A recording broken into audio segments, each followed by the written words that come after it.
घर से जाने के बाद घर लौटेंगे ऐसा कोई विश्वास नहीं कर सकता। इसका नाम संसार है।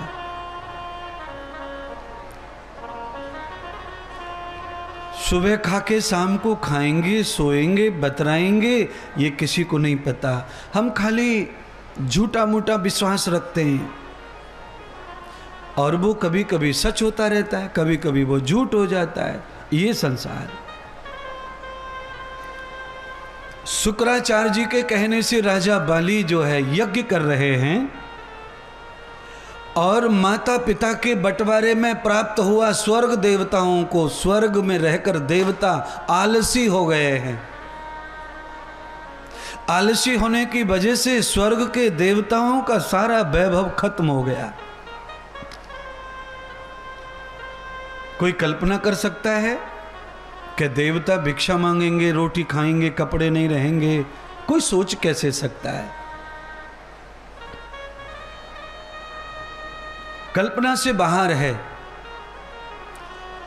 टाटा, बिरला, रिलायंस, अडानी, अंबानी, जिनके नाम आप जानते हैं, इनके बारे में अपन कल्पना भी नहीं कर सकते कि ये कभी गरीब हो सकते हैं। इनके जीवन में कभी ऐसी नौबत आ सकती है जो कुबेर जी के, इंद्र के जीवन में आ गए। इसका मतलब यह है कि आदमी को धनवान होने में, उन्नति करने में, संपत्ति का मालिक होने में गुरूर नहीं करना। वो गुरूर कभी भी खत्म हो सकता है, कभी भी। जो भी आपके पास दिख रहा है वो कभी भी तुम्हारा नहीं रहेगा। अचानक ऐसी घटना भी घट सकती है, अचानक कुछ भी हो सकता है। आप देखते रह जाओ, बिलखते रह जाओ, कुछ नहीं कर पाओ, सब खत्म हो सकता है। इसलिए तावतो धर्मो चतुर्विध। मैं आपको बार बार वही कहूंगा कि जैसे जैसे धन की वृद्धि हो, धन के चार पैर जो हैं वो कम नहीं होने चाहिए। हमेशा उनको चार पैर पे धन को रखो तो आपका धन लक्ष्मी बना रहेगा और लक्ष्मी का नाश कभी होता नहीं है और धन कभी भी रहता नहीं है, वो जाता है। धन के बड़े रूप हैं। धन माया का रूप है। माया किसी की नहीं हुई है। थोड़े थोड़े दिन सबको उल्लू बनाती है, सबको लालच दिखाती है, सबको अभिमानी बना देती है माया। और ऐसी लात मार के जाती है आकाश में, फिर वो कहती है ऊपर से कि तू सावधान हो जा, तेरे मारने वाला पैदा हो गया जगत में। अरे मूर्ख, तू मुझे क्या बांधना चाहता था, मुझे कोई बांध नहीं पाया। ये माया का रूप बन जाता है धन। कब? जब धन कैद हो जाता है तब। धन जब कैद हो जाता है, ये तरीका सही है। धन जब कैद हो जाता है तो माया का रूप बन जाता है। तम पुरुषो धीमहि युक्तानाम सर्वम। अब हम ये कथा कर रहे हैं शर्मा जी के नाम से। हो सकता है शर्मा जी कहीं से कर्जा उठाए हों, कहीं से पैसा मांगा हो कथा के लिए, कहीं से लोन लाए हों। कैसे कैसे किया है खर्चा वो तो वही जाने। पर धन सजा हुआ दिख रहा है, लक्ष्मी का रूप दिख रहा है। धन में गुणवत्ता लग रही है, धन में पवित्रता लग रही है, धन में अच्छी शक्ति लग रही है, धन में अच्छा भाव दिख रहा है। और धन खेल रहा है, धन आनंद दे रहा है, धन नाच रहा है, धन खुशी दे रहा है। और यही धन बैंक में पड़ा रहे तो खुशी बिल्कुल भी नहीं देता। बैंक में, मोबाइल में आप टोटल देख देख के हंस नहीं सकते, ये मेरा चैलेंज है।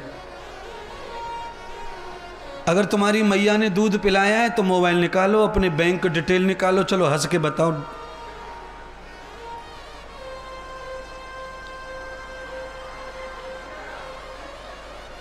हैं? हंसी आ नहीं सकती है। आपके खाते में 3 करोड़ पड़े हैं, मोबाइल में बता रहे हैं SBI, HDFC, फलानी, इसमें इतना, सब टोटल आ गया मोबाइल पे। पर चेहरे पे नहीं आ रही खुशी। अरे लोग 1 लाख 2 लाख में खुश हो जाते, तू 3 करोड़ में भी नहीं खुश दिख रहा भाई, क्या बात है भाई? अरे 4 करोड़ का वो बंगला, 3 करोड़ का वो प्लॉट, वहां पे ये पड़ा, वहां पे वो पड़ा, पर चेहरे पे खुशी क्यों नहीं, आनंद क्यों नहीं है भाई? क्या हुआ?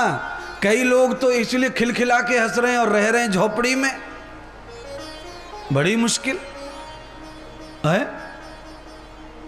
कई लोग तो महाराज बिना कुछ लिए दिए हंसते मोबाइल पे, जोर जोर से। मोबाइल पे ऐसी बात आ जाती है, खूब हंसी आती है लोगों को, न कुछ लेना न देना। और कुछ लोगों के पास में हंसी खुशी के बहुत साधन है, पर हंसी खुशी बिल्कुल भी नहीं है।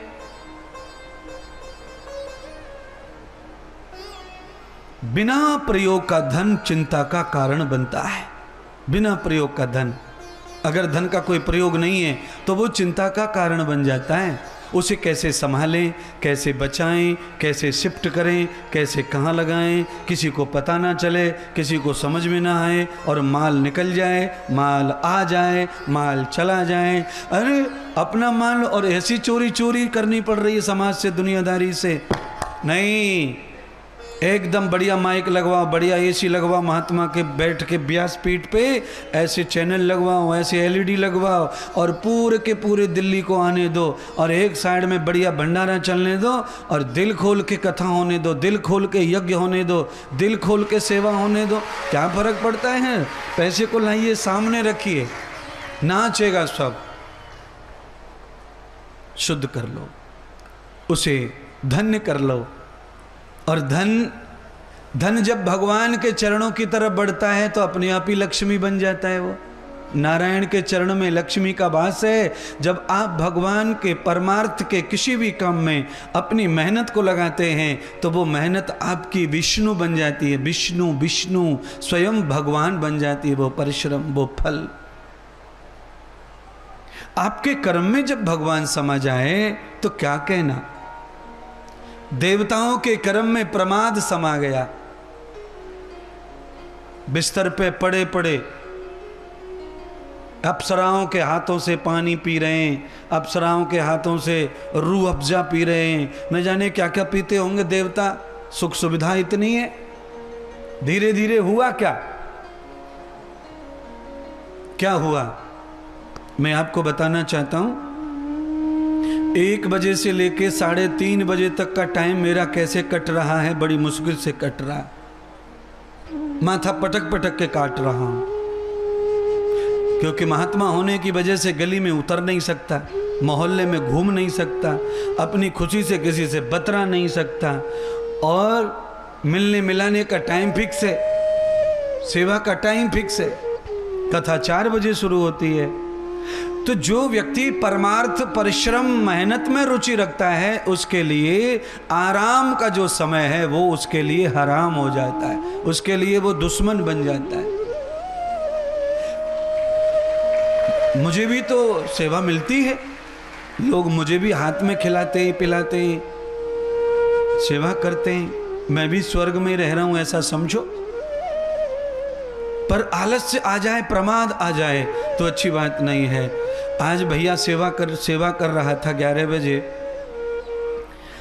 सेवा कर रहा था, तो मैंने 3 बार उसको कहा कि तुम हट जाओ, बस हो गई, तुमने सेवा बहुत कर दी, तुम्हारी सेवा की वजह से मुझे आलस्य आ रहा है। क्योंकि वो सेवा कर रहा था, थोड़ा दबा रहा था, माथा दबा रहा था थोड़ा कहीं कहीं, तो शरीर को बड़ी खुशी मिल रही थी, और शरीर कह रहा था हट जाओ, सो जान दो, हट जाओ, मस्त हो जान दो। पर महात्मा को मालूम था कि ये शरीर बदमाश है, ये मस्ती में आता है तो नुकसान हो जाता है। तो मैंने भैया से ही कहा कि तू हट, नहीं तो ये बदमाश हो जाएगा। तो मैं तत्काल बिस्तर से उठ करके बाहर आ गया, धूप में घूमने लग गया। तो उसको समझ ही नहीं आया कि गुरुजी अचानक क्यों उठ के आ गए मेरे पीछे से। मैंने कहा कि आलस्य घेर लेगा मुझे, इसीलिए मैं बाहर आया हूँ। मैं बिस्तर पर नहीं पड़ना चाहता भाई बिना काम के, इसीलिए देवता बिस्तर पर चले गए सुविधा के चक्कर में, तो देवताओं का आसन छिन गया। उस आसन पर राजा बलि बैठ गए, यज्ञ के प्रताप से वो स्वर्ग के इंद्र बन गए, और इंद्र धरती पर भिक्षा मांग रहे, उनका सब खत्म हो गया।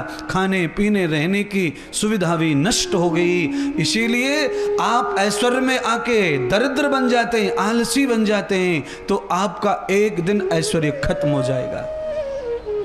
और मैं तो नहीं चाहता कि मेरा ऐश्वर्य खत्म हो जाए। मैं तो यही चाहूंगा कि श्वासें रहें तब तक लोग सेवा करें। कभी लोग ऐसा ना हो, समय ऐसा ना आ जाए कि मुझको ही सब करना पड़े अपने लिए, ऐसा दिन ना देखना पड़े। तो उसके लिए सावधान होकर जीवन जी इंद्रदेव। मैं तो सोचता हूँ, वही मैं आपको समझा रहा हूँ।